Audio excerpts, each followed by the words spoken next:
Welcome to From the Porch. I'm Shannon Burkleback, and I'm honored today to be here with Mrs. Kay Scholl, a longtime resident of Waller County.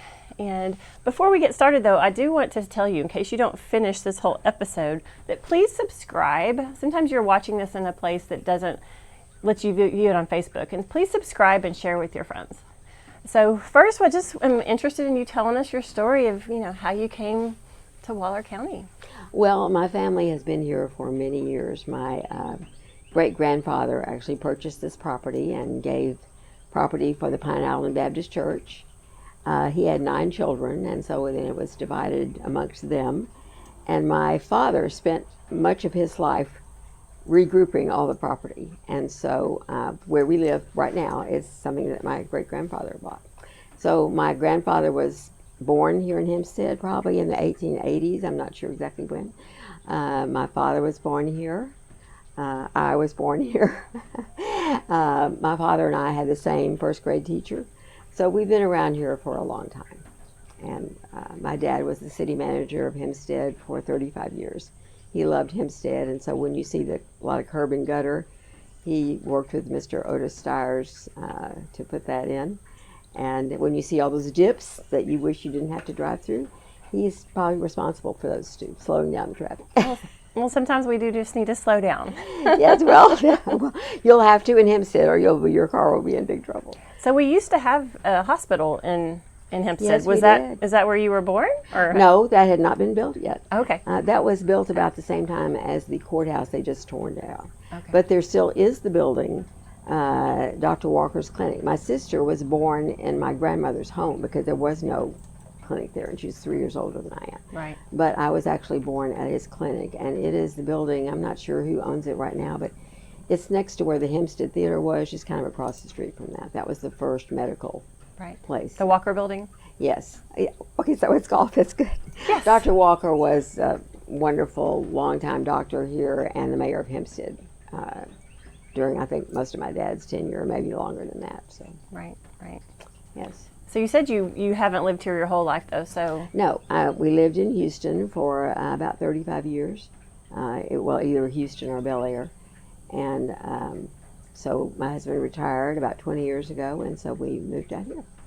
Come back. That's where a lot of people are wanting to come back to the country. And well, I never thought I wanted to live in the country, but now that I'm here, I love it.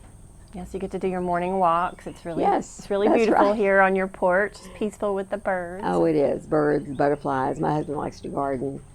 And so anyway, it's great. I have many, many fond memories of being here. There was a little log cabin on the property down there that was built by my grandparents and my dad in 1937. And so we had celebrated all our Christmases here and Thanksgivings here. So for my children, I have 2 sons that live in Houston. It is like a second home, really. So, and my sister married a rancher and farmer here, Charlie Minky. And so he lived here his entire life.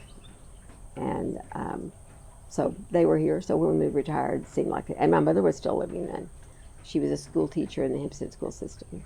I still meet people who had her as their teacher. Nice. So I think you had a story we started telling, and I would love to hear more of the details. It was your great-grandfather? Yes, right. Share that story. Yes. Well, I guess one of the great things about him was that apparently he cared about God, and so he gave gave property actually for the Pine Island Baptist Church. But he is also, you could look him up on the internet and you will find that he was in a shootout. Not that he was doing the shooting, he was actually a witness on the stand. In 1905, apparently there was a group of people in the county that wanted the Texas Rangers sent in to enforce the prohibition laws. There was another group of people in town who did not want prohibition or the Texas Rangers to come in. Right. So they were they had a petition there, and apparently I don't know how the judge had to decide, I suppose. And the attorneys for the side that wanted the prohibition laws enforced were the Pinkerton brothers. And one of those had been the Waller County judge, and he was currently a U.S. congressman, and then his brother. Well, during the course of this case, apparently while my great-grandfather was on the witness stand, shots were fired. And instantly, I think at least 3 people were killed. My grandfather died the next day from the wounds that he had received. And he had 9 children, and most of whom were boys. And as they were gathered around him as he was dying, he said, "Do not take revenge." And so although there was a strong suspicion as to who had started this shooting, no one was ever brought to justice for it. And the courthouse, recently they told me they had looked for the wall that had 75 shots were fired. Wow. So there were, everybody had a gun back then. And according to what I had read on the internet, that's when they started calling Hempstead Six Shooter Junction. Right. I had always heard that growing up. I did not know when it occurred. But I remember there was this little saying, Hearne, Hempstead, and hell. And you needed to watch out when you got to Hempstead. Right, and that's how we started talking about this, because my great-great-grandfather was a judge in Hearne. Okay. And he ended up shooting somebody. I mean, this is the story that I heard. It was not a good thing. He was not a good person, actually. I see. Okay. He wasn't the one where your story's so good, like, don't take revenge. My great-great-grandfather was just mean and didn't like the way things were going, and he was a judge, and he actually shot the prosecutor. Oh my goodness. That's who he actually killed. He was actually defending a black person, and my grandfather didn't like that in his court or something like that. And so I hate that is part of my genealogy. Yes. You know, that we've prayed for healing over my generational issues. We have a lot of things that we wish were not the way they were in the past. Mm-hmm. But we can't change them. We can make decisions though now. Right. That are right ones. So. Right. And that's a beautiful thing to be able to heal from that. But my grandfather ended up going to jail for that, but he ended up getting off because when the governor was out of town, the lieutenant governor pardoned him. Okay. And my understanding, it was part of kind of the good old boy club that he got off. And again, I'm very much about truth and justice, and yes, I'm just not okay with that. And right. Things were just very different. Yes. Six Shooter Junction and Hearne and that whole area. So. Yes, right. Yeah, very concerning. Yeah. But so, what was your great grandfather's name? John Mills. John Mills. Okay. So our property, if you notice when you crossed across the cattle guard, if you happen to read it's F.R. Mills. That was my dad. Okay. And he's known as Goober Mills his whole life, and so that's even on his tombstone. Goober? Yes. He liked Goober peanuts. Okay. And so my mother came here in her early 20s to teach school. She was from Oakwood. And met my dad, and here I am. Nice. Well, so we've been talking a lot about how the county's growing. You're a little bit further out than me here in Hempstead, so it's not quite coming to get you yet, although it's on its way. It might be. So if we want, we could talk a little bit about Texas land, because it is not far from you, and no, it not. Could be bringing a lot of traffic. So yes. What are your thoughts about the new amusement park that could be coming to Waller County? Just personally, because our land has been in our family for now the 6th generation is my great nieces and nephews. I love the peace and tranquility here, and I hate to see that interrupted. On the other hand, I do understand that people have a right to use their property as they choose. I do think it will be expensive for the county, or I presume, or the state, or whoever, to provide the roads and so forth. I'm concerned somewhat about the water that's in Clear Creek, that, how much water are they going to take? So I'm hoping that the investors will be able to find a more suitable piece of property. I mean, I think certainly between here and either Houston, or between here and Katy, or between here and College Station seems to me the most appropriate place. If they could find a place that's easily accessible, that gets a lot of traffic already, that would find it and be able to go there and enjoy it. Right. I understand that things have to either grow or die. I would hope that maybe the property could be sold as a subdivision such as Riverwood, where a lot of people could come and enjoy the peace and quiet that's here. Right. I have driven out there because I hadn't been all the way out down that road just to kind of see what the roads look like, and it is so beautiful back there. I Yes. drove all the way back to the nursery. It's on the Brazos River. It's just well, and beautiful. Riverwood is just, we can see it from here. It backs really? up to our property. Okay. There are 3 streets there, and people own basically between maybe 2 acres and 5 or 6 acres. Or, I don't know if you buy the property next to you, and occasionally it's developed. But that's been being built. I'm trying to think if it was put in the 1970s or early 1980s. It has kind of an interesting history, but at any rate, you know, I'm not. I'm just going to accept what. Yeah, we talked about guess being what at peace happened. because it's not worth fighting and just being unhappy about Well, it. I don't want to spend the rest of my life either frustrated about it or depressed about it or angry about it. Or I appreciate the people who are making a lot of efforts to certainly bring it to the state, the county's attention as to, I think there are a lot of questions that need to be For sure. answered in regard to, you know, maybe the possible detrimental effects of doing that and the cost of it. So I think is it a good thing? Is it a bad thing? I mean, I think there are a lot of questions that someone needs to. I hope that someone will ask. Right. One of the questions I'm loving to hear your answer to, though, is as it's growing, you know, there's so many new people, city Yes, people moving yes. out here. How do we stay connected? How do you stay connected in your community? Well, I guess I stay connected the way my parents and grandparents stay connected. Probably my biggest connection is with our church. We go to St. Bartholomew's Episcopal Church. It's a tiny, as far as the congregation is, church, but we're ready to have anyone who'd like to come. You know, I think that is a place that many people find a connection. I'm also a member of a book club here called the Study Club, which, of course, we would also love to have anyone who's interested in that. And you say garden club? And the Garden Club. I'm not a member of the Garden Club, but it has been around well over 75 years as well. And so I think those are ways that you can get connected. But of course, I think the church is easy. And then there are a lot of other ways to get connected too. I know there are people who are regular members of the going to the rec center near Walmart and doing exercise. We are also a member of a Bible study that's in Belleville, so there are towns close to here. And then there are people that are very involved in the city government, what's going on. They attend council meetings Right. or commissioners' court meetings. So I think if you really want to get involved in the community, you can do it, but you have to make an effort. You know, if your children in school, it's very easy. And I don't know if the school has many volunteer positions. There are children there who could use mentors, tutors, things like that. And there may be ways that you can get involved in that way. Probably.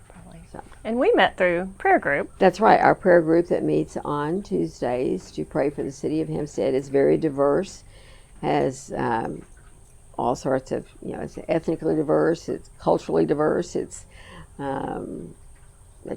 many churches are represented, a number of different pastors attend, and we welcome anyone who would like to come and pray for the city of Hempstead on And I make them pray for Tuesdays. Waller County too, since I'm not in Hempstead. Waller County. That's right. Yes, and if there are, I mean, you know, I don't think we need to limit our prayers, but specifically, we are meeting to pray for the city of Hempstead, and we meet at noon on Tuesdays under the gazebo. Even in the summer, it's been very nice There you and go. breezy. It's Only very an hour. I mean, yeah, and there are ceiling fans, I think, in the gazebo. So It's beautiful.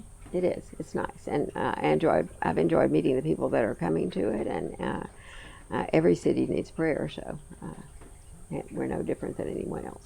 It's just nice to see that you have kindred spirits and support, and knowing is. that you have that community that agrees with you. Yes. Sometimes- It is nice to know that, and it's nice to know that. I mean, God has already decided what He's going to do, but He does. The Bible is full of occasions where we see that He specifically leads us to pray for the things He's going to do, and help us to see how we can be on board with what he is doing. Yeah. So. So I'm excited to see as our city and county is growing, what God's going to do. Yes. Because He has a plan, and I'm always blessed to get to be part of it. So. Well, and it's great to see new people moving in to the city. They're going to have new ideas, which, some of them I may think, oh, those are great, and some I think, oh, I don't know about that. But, that's the way life is. I mean, either we grow or we die. And so it's good that we can provide jobs for our own children, if they need one, and just for a lot of people in general. So I'm happy to see that Hempstead is growing. My father loved Hempstead, and so he wouldn't have wanted it to die. And although he may or may not have agreed with what was going on, for a long time, Hempstead managed to kind of keep going because they would not take out the red light that made everybody stop when they went to the football games at College Station. Right. But finally that's gone, and I think there are other ways we could attract people. And I personally acquainted with some of the people who are in the school system, and I think we couldn't have more dedicated teachers. So what other stories do you remember growing up in the Hempstead area? Well, I remember the big events that happened. At least they seemed like to be the super big events to me. And one of them was the Waller County Fair, which everybody participated in. I even made doll clothes for it myself. And so we had a huge parade. We had the pep rally for the football game, and the football game that weekend was between Hempstead and Waller, which was our big rival then. So that was a huge thing. Then there was the Fireman's Frolic, which I loved, which bingo, and I always looked forward to possibly winning a prize. It took place where the gazebos are now. Oh, nice. And the Saltgrass Trail was a huge thing. In our family, it was big because my dad rode in the Saltgrass Trail. But I was a little girl when the first wagon came through town with the mayor of Brenham, Reese Lockett, who was, he and 5 other men were publicizing the Fat Stock Show in Houston, which is we call the rodeo. And so they decided to bring a covered wagon through town and camp out on their way to that stock show. He knew my dad. My dad was a city manager, so he came through town, parked right in front of the city hall. I was a little girl. I was with my father. I think I was about 6 or 7 years old. He gave me 50 cents, which I promptly spent at the 5 and dime store. And then as that grew, they always came through Hempstead. They would leave Brenham. And by the time I was in high school, there were 2,000 riders, over 90 wagons. I remember sitting on my grandmother's porch and watching them come through town. And the picnic before their parade through town included the movie star who was performing at the rodeo. So I remember who some of these people that came through, the Cisco Kid, I don't know, Annie Oakley or whoever she was. It seemed like Matt Dillon was one of the ones who came. Wow. And when they came, they were here for the whole 2 weeks of the rodeo. It wasn't a different star every night. And my favorite was Robert Hearne, who was the scout on Wagon Train. He was a very good-looking young man, and so all the teenagers were like, in awe of him. And I thought, wouldn't it be wonderful if not only did I see him out at the fairgrounds, but if when he came through town, somehow I was able to see him. Well, we were all in town, the little 8th graders, I think it was, in front of the city hall. The train started coming, and this little red Mustang came right up to the railroad track, and there was Robert Hearne. So we converged on the Mustang. I shook hands with him and saved my glove. And years later, my mother said, Moss got in your closet. I said, how did that happen? She said, well, I found this little red glove in there. Oh, no. Your prized possession. But anyway, that was a huge thing. So for Hempstead to have a movie star would be. It seemed like there's just so much that happened in Hempstead. We're saying it was such an old, original town. Yes, and because of the train, it was kind of a hub for places. And, it was the red light between College Station and Houston, which everyone who ever went to a Aggie football game for many years remembers. I thought, why did I move away? Well, there were really no jobs teaching French in Hempstead. Oh, French. So, and I wanted to be in a place where there was more social activity for young people. So the idea of moving to Houston, where I love to shop, and I'd gone to college in Houston also, so that was all great. But when we decided to retire, we wanted a little bit quieter lifestyle. And my sister and her husband lived here. We had come here for all our events and occasions. We owned the property here. My mother was still living, and so it seemed the natural place to be. But I had so many happy memories of the relationships that people had then were close. If something happened, there was going to be food at your door and in your refrigerator, and people were going to be checking on you, Right. Visiting you if you were in the hospital. I mean, taking care of your property if you needed that to happen. And even recently, it seems recently, but in 1918, when my brother-in-law died, there were all these offers of people to come and help. What do you need me to do? Do you need me to feed cattle? I mean, do you need me to mow lawn? What do you need us to do? We are here for you, kind Nice. of thing. And so, and we had been going to the Episcopal Church for all Christmas and on the occasion, so that seemed like a natural church home for us. Although I grew up in the Methodist Church, which I still love, got married there. But it just seemed like a place where people cared. And so that's a good place to move back to. Right, and that's kind of what we're sharing about, if you know your neighbor, you're going to be there to support them. But if Yes, you you don't, are. then you don't know what the issues are. And that That's connection of your church, connection of all your reading groups, going to know when you're not showing up, and they're going to ask why. And right. So And we shouldn't just assume what people think because we either like it or don't like it. We need to try to get to know them if we can, and find out what their concerns are as well, what their needs are. And so I hope pray that Hempstead will be a place that that people can see that way. I think so.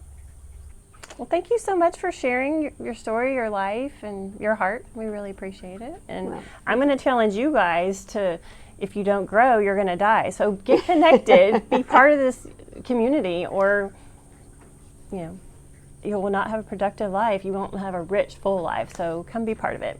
And thank you again from the porch, and we'll see you next time.